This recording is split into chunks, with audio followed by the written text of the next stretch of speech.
Howdy y'all, Agape Love Automotive, and today we are working on a 2017 Dodge Durango with the Pentastar V6. So this vehicle came in for two concerns. Number one was the EGR hose. I broke that like that, but it originally sprang a pinhole leak and was just spraying coolant everywhere. And as you can tell, this vehicle did some time up north. Take a look at the front timing cover. You can kind of tell. Even the harmonic balancer is telling you stories. So the other concern was that the alternator was not charging. If you saw the alternator before O'Reilly took the core, you would understand why it wasn't charging. It was in horrible shape and wow, one of the worst I've seen.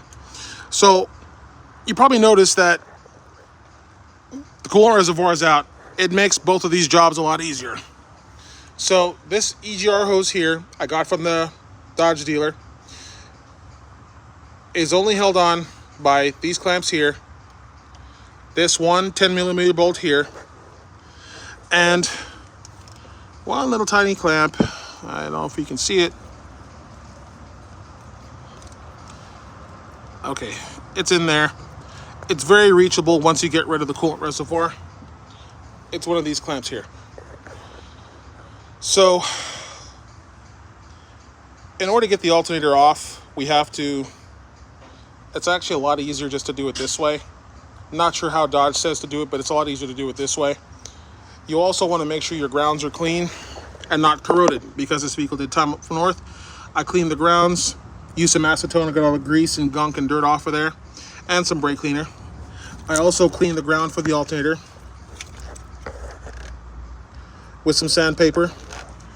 You also want to clean the alternator charge wire, which is this guy right here.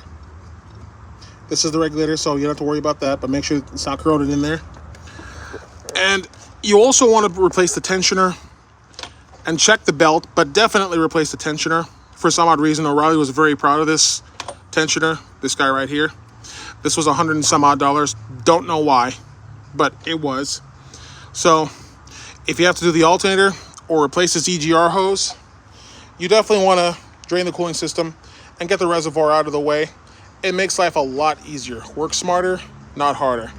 So this truck will be good to go here in a minute. Once I put the alternator back on, it's a nice 160 amp alternator. The factory is about 130, but what's another 30 amps? It goes a long way. So take good care of your vehicle. Make sure the grounds are taken care of. Make sure the proper coolant. It is Zerex G30. If I'm not mistaken, it's purple. So refill with that, and you'll have a happy Durango, happy Pentastar. God bless y'all.